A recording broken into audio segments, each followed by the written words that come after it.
Ruang.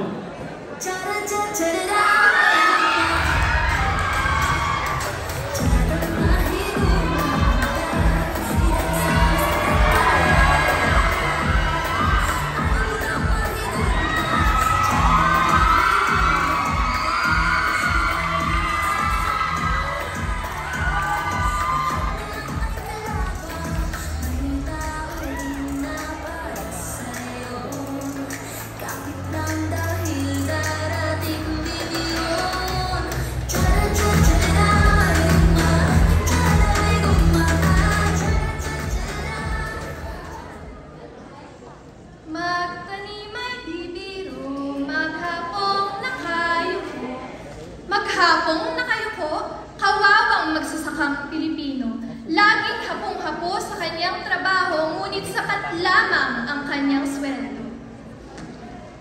Mabuhay! Naimbagnal daw kami yan! This piece, adorned with yellow beads and faux grains, was created as a tribute to agritourism as sustainable ambassadors that promotes innovation through transformative travel experiences, developing one's philosophy through traveling while fostering self-reflection through experiencing agriculture firsthand, mirroring the efforts of our Nueva Ecija farmers who provides us with endless golden fields of grain. I am Kirsten Layer Tanaya, featuring the rice granary of the Philippines, Nueva Ecija!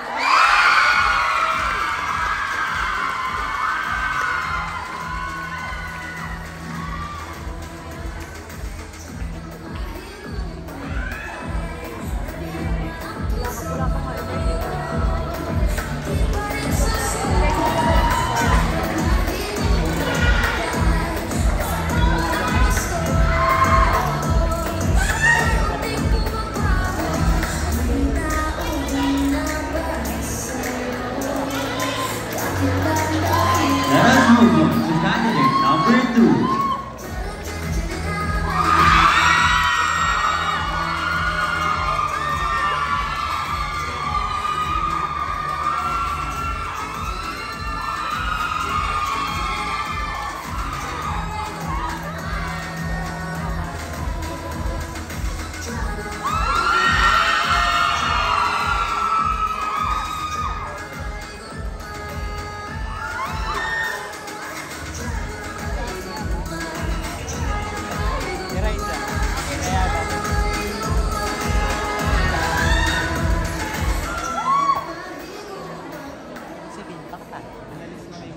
Pilipinas, mabuhay! My Filipina turtle featured scientifically woven buri fibers, which have a coarse and yet elegant texture. To enhance its timeless elegance, it is adorned with traditional patterns of coconut shells and wooden beads from coconut. The distinctive butterfly sleeves are made of natural fiber of buri palm leaves that grow only in the Philippines. Headdresses and other accessories are made and decorated from natural fiber of buri, resembling ibusuman, a rice cake wrapped in buri.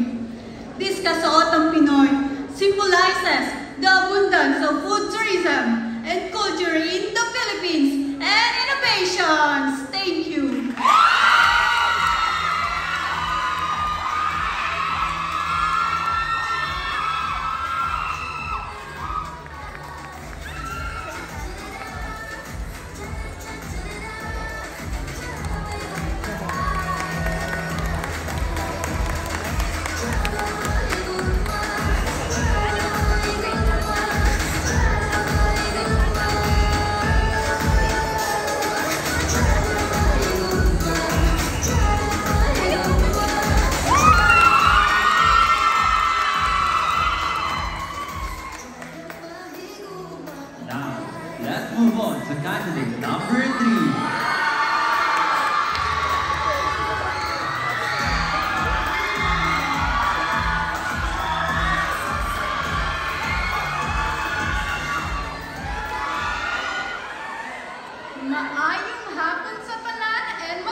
My name is Aliyah Janine Al-Rashid, and today I am wearing a Filipiniana gown reimagined by a local artist in the city of Sweet and Green, Victorias Negros Occidental! This piece highlights indigenous craftsmanship and sustainability with its base made out of recycled sacco bags and embellished with bark dust, coconut fibers, and rice hulls. The shoulder piece and the headpiece are made out of twigs, leaves, and wooden pieces from the local trees of Negros, showing its connection with nature. And in our Filipino culture, the fan is a symbol of elegance, and the beads are a symbol of unity and tradition, showing that these are the values that prevail amidst modern innovation. This piece aims to show that even the challenge of tradition being eradicated, it should be instead incorporated in order for innovation to move forward, showing that anyone, including me, you, and everybody in this world can be fashion forward but still be culturally and environmentally sensitive. Once again, my name is Aliyah Janine Al-Rashid. Madamo gid nga salamat and mabuhay!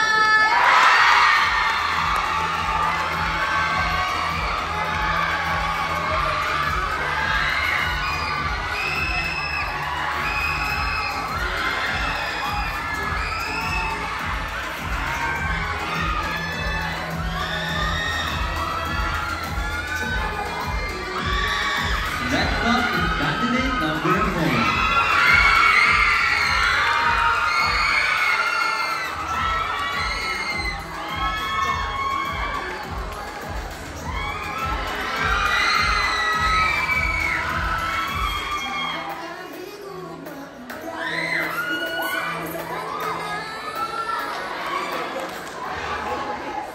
Maayong mundo at mabuhay! I am Maria Bianca Isabel Santa Ana, 23, Paris of Negros. The symbol of Hereditatis Nostrae gown is described as a symbol of rich heritage, Paris of Negros and Silay Negros Occidental. This beautiful creation exemplifies the Filipino artisan working craftsmanship through layers of gold and white fabrics. The embroidery of gold threads adds texture and dimension to the costume, and with small beads that add sparkle and shine to the gown. The scepter displays an image of Virgen de la Paz as an emblem to bring peace and to protect. And lastly, my back piece and headdress. It is made of gold-colored metal that features a starburst design. Once again, I am Maria Bianca Isabel Santa Ana. Viva la Virgen!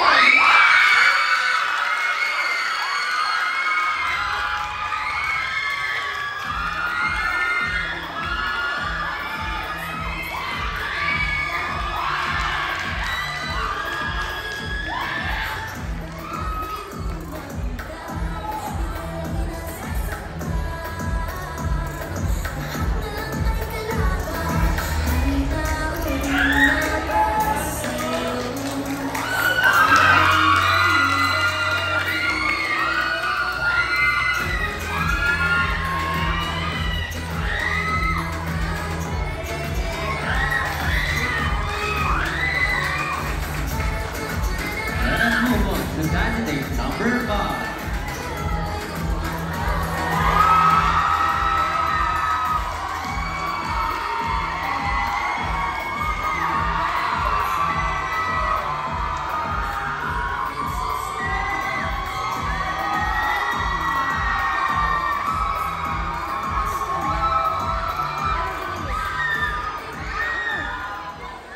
Behold, the Bakunawa Filipiniana, a beautiful creation inspired by the Filipino mythology. It represents the legendary dragon that wanted to take down the moon. This gown is made from high-quality local fabric and highlights the tapis shells that reminisce the moonlight.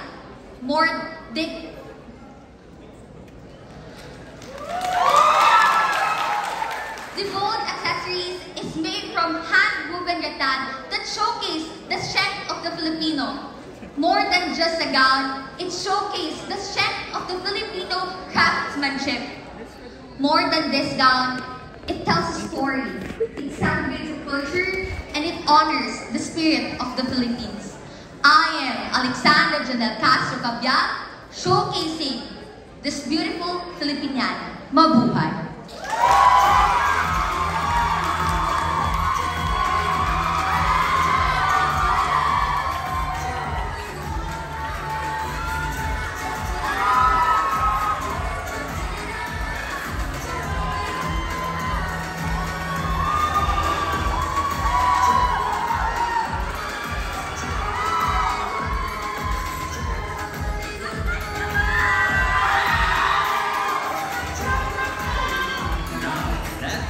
Candidate number 6.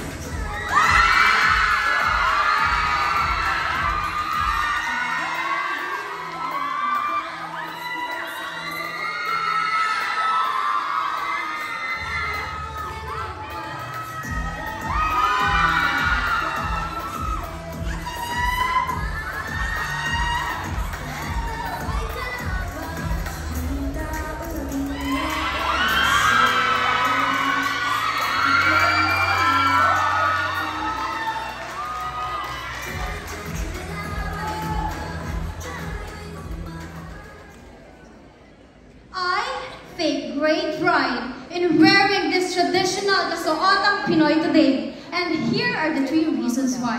First, it pays tribute to my home province of Quezon. A tribute of a country that's full of surprises. It gives tribute of legendary courses and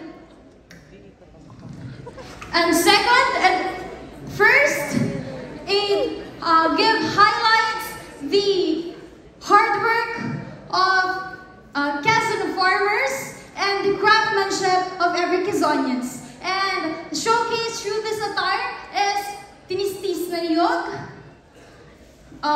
brown buttons made of coconut trees or coconut shells, and lastly the intricate of Buddha bills embellishments. And lastly, it represents a thrilling design that is inspired by the cradle of indigenous people, Bedjao people, and Bedjao mothers that represent how lovingly cared their children. And now, I am representing this to you for be proud of being a Quezon province as a Quezonians. Ako po si Jeanette Joy Mercado, bumabati ng isang magandang umaga sa inyong lahat. Maraming salamat po at mabuhay!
Good day, ladies and gentlemen. Mabuhay! I am Stephanie Kyle Salimot, and my Filipiniana gown, inspired by Bacolod's famous Mascara Festival, symbolizes the city's resilience and unity. The golden color represents Bacolod's priceless treasures, while the mascara details reflect the joyful spirit amidst past tragedies. Each almond piece signifies Bacolodon people, embodying the Bayanihan spirit, made with jute cloth, cardboard, wooden dust, and adorned with rhinestones and gold paint. This gown is a symbol of resilience and unity. I bring to you the home of this Mascara Festival, Bacolod!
Ang agila, lalo na ang Philippine Eagle, ay sumasagisag sa lakas, kalayaan at pangitain. Ang bastong ito ay sumisimbolo sa pagyakap natin sa ating kasaysayan. Kasabay ng ating paglipad ay may papakita natin sa bawat isa ang aking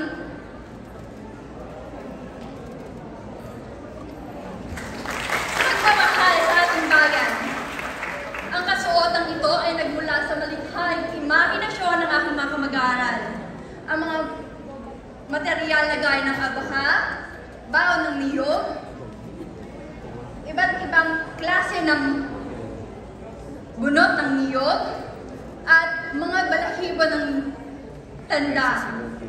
Ito ay sumasalamin sa ating pagkakaisa at lumipad ng malaya sa ating Pilipinas upang mapakita sa lahat ang galing ng bawat Pilipino at ng ating bansa.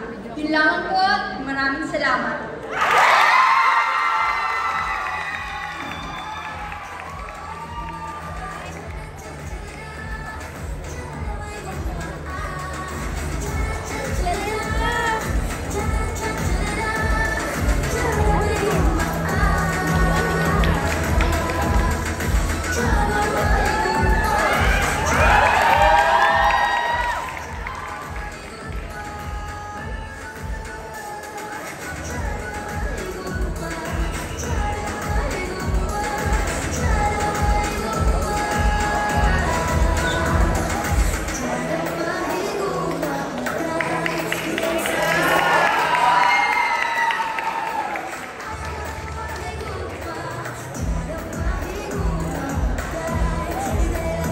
Now, let's have candidate number 9.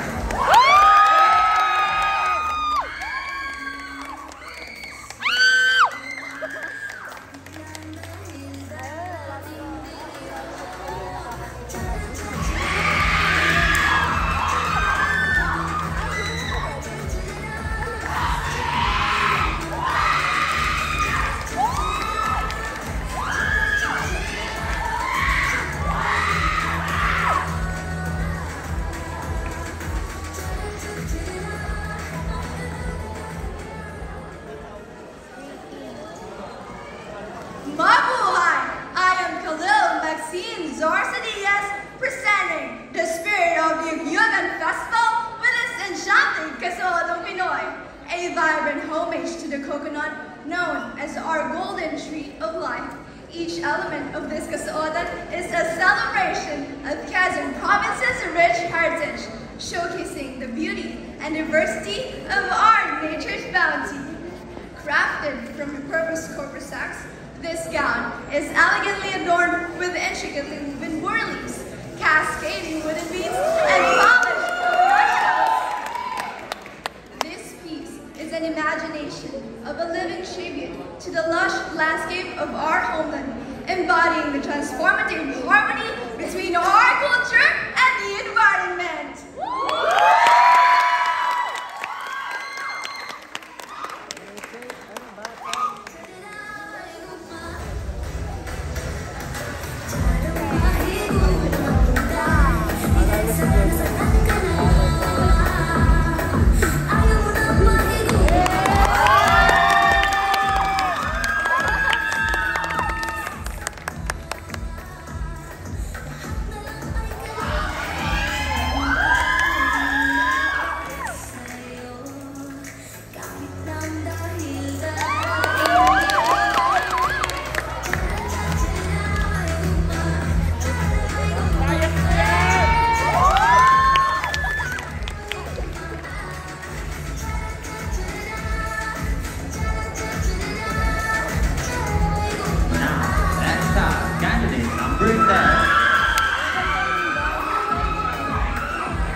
Madayaw na adlaw, kabayo tibok.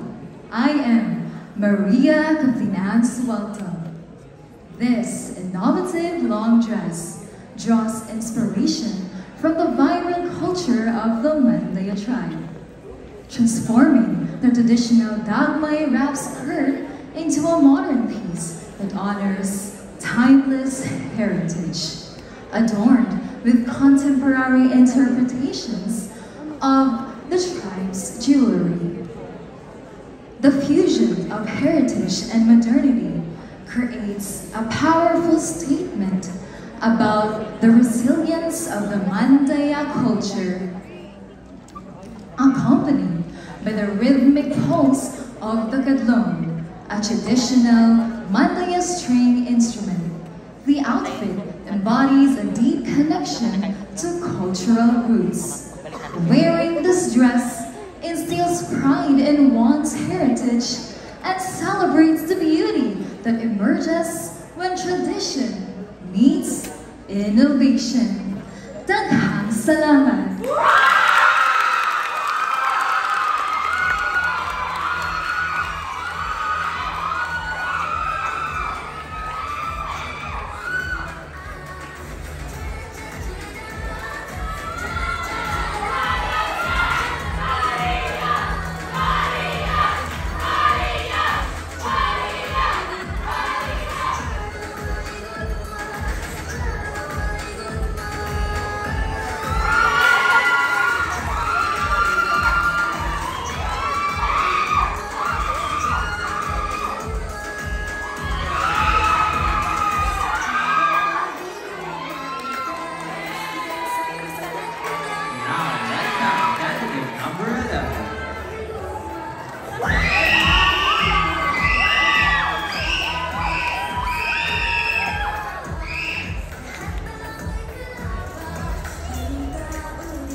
ng abaniko ay mula sa iba't ibang produkto sa mga rehiyon ng Pilipinas.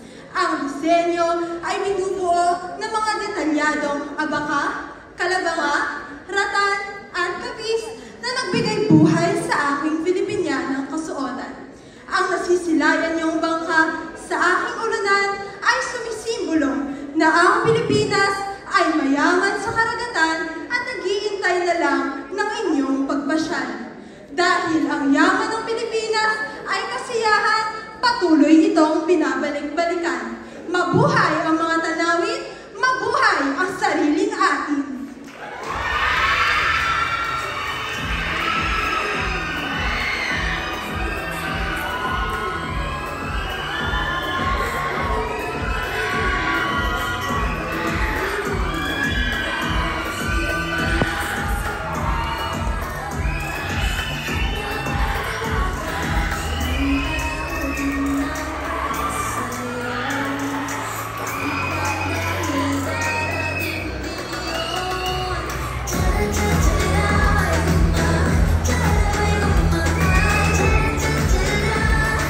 Next up is candidate number 36.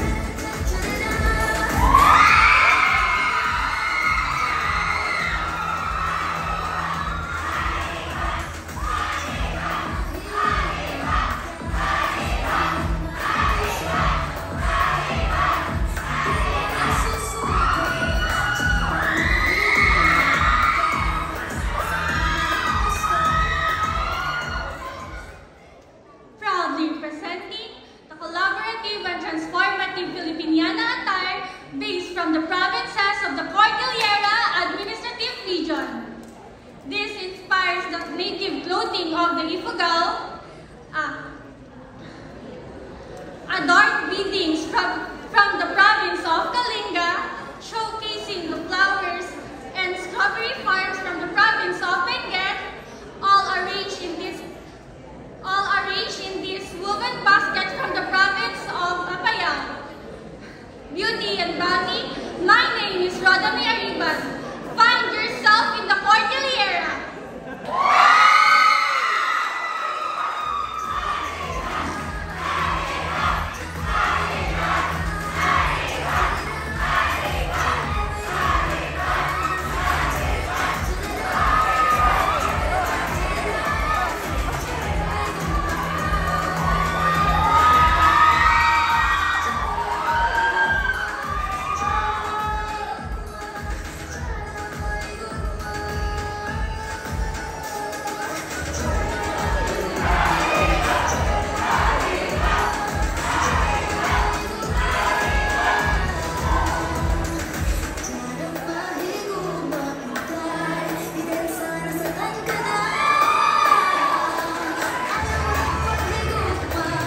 Let us move on to candidate number 40.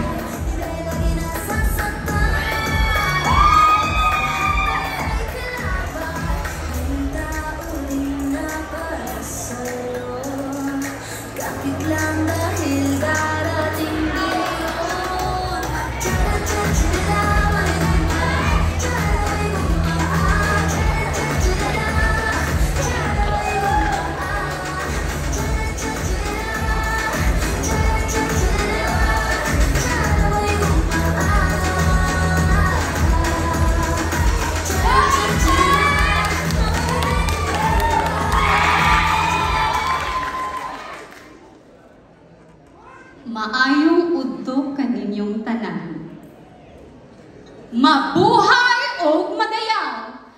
Angel Nicole Estanilla bringing you the 26 million Mindanaoan culture, livelihood, and character.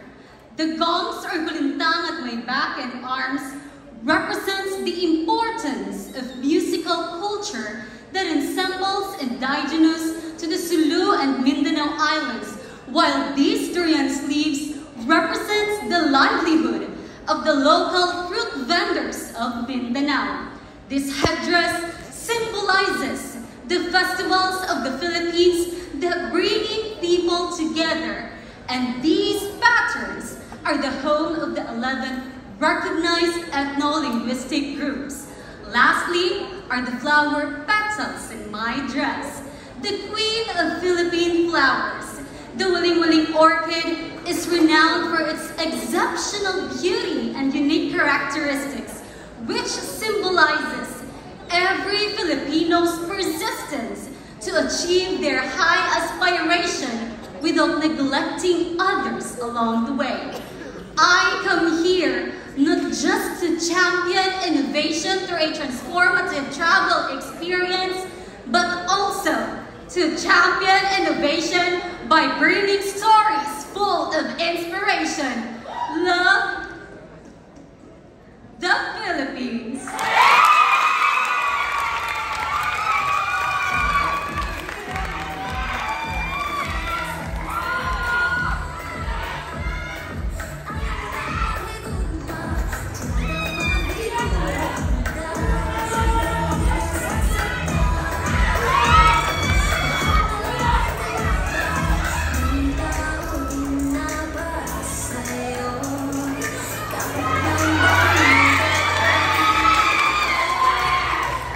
Next up is candidate number 15.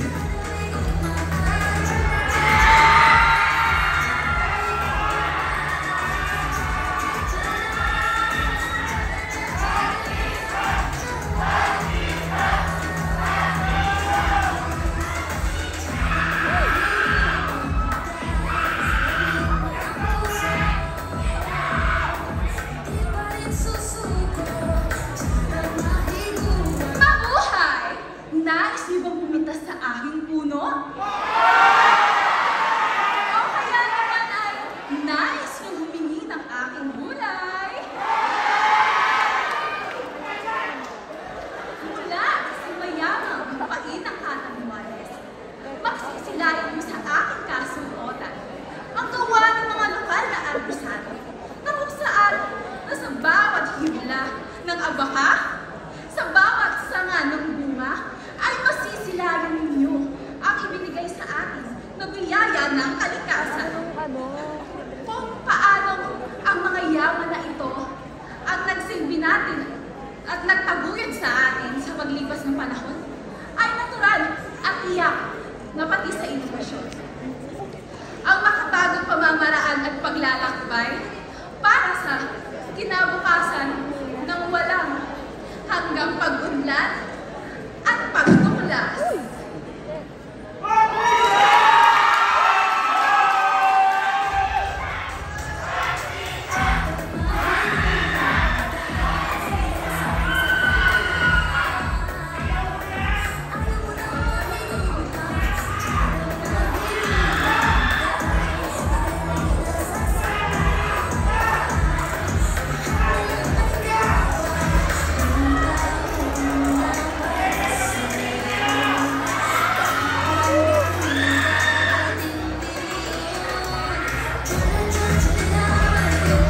Let's move on to candidate number 16.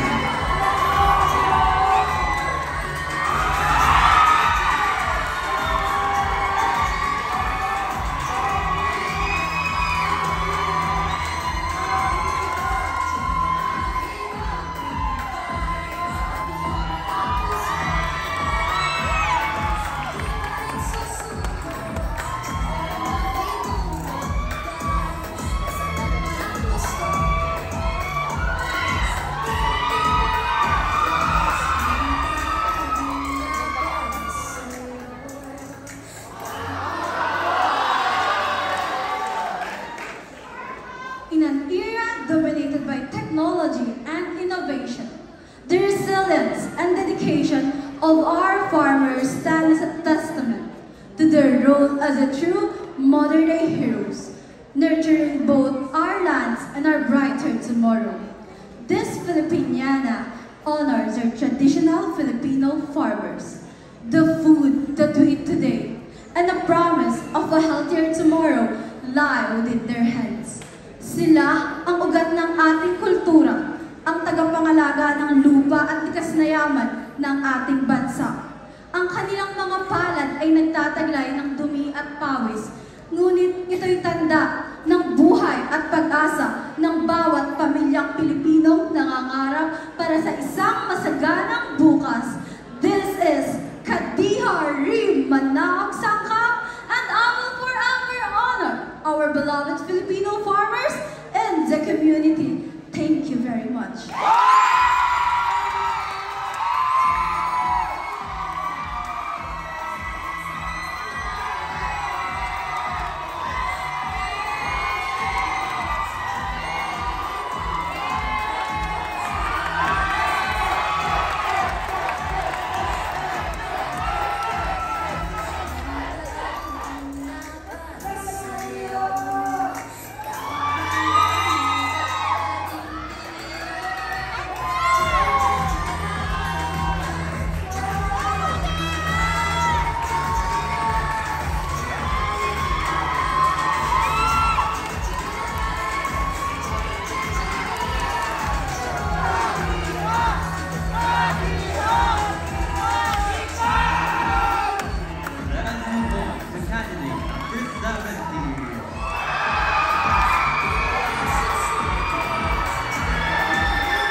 Isang representasyon ng Katolikong simbahan at ng ating pambansang bulaklak. Ito po ay simbolo ng debosyon, kandalisay, pag-asa. Ito po ay bulaklak ng Sampaguita mula sa probinsya ng Laguna. Isa pong magandang hapon sa inyong lahat.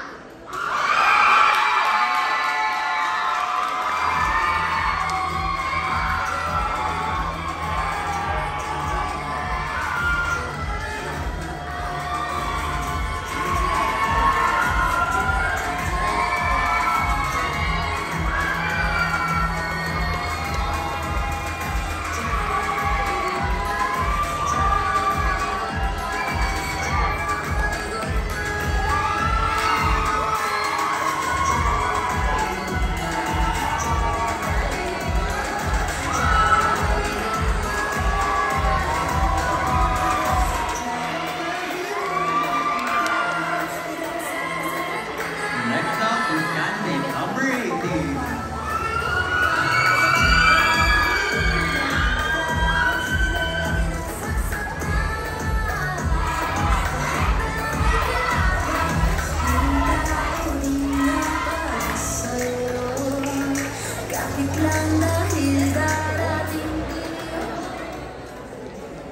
The costume is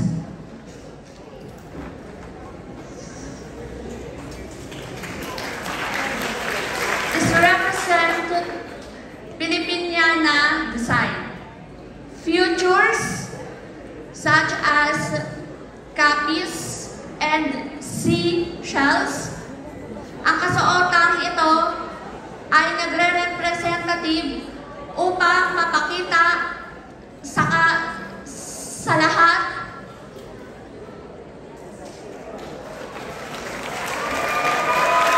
na ating Pilipino ay matatag at tunay na mamamayan. Yun lamang po. Maraming salamat.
is a tribute to the rich heritage of Mindanao, crafted with an iconic Tinalak fabric.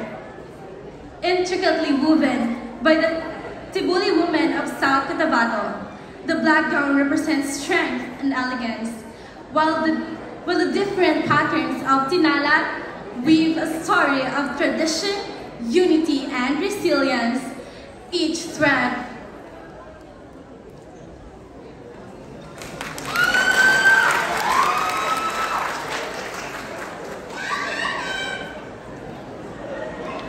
blend the style of artistry in modern grace. Thank you.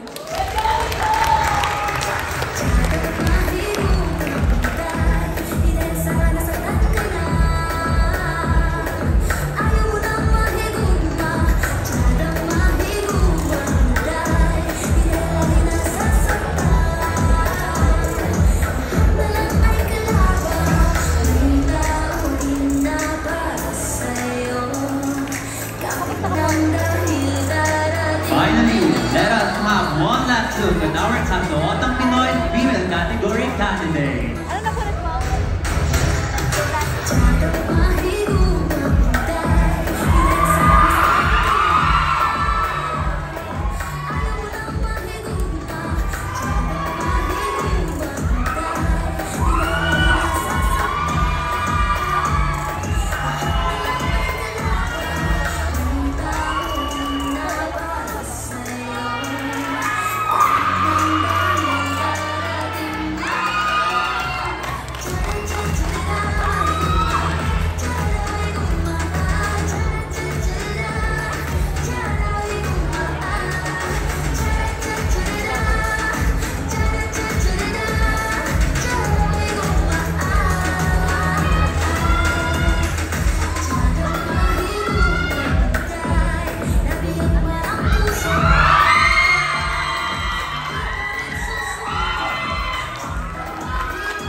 Kapit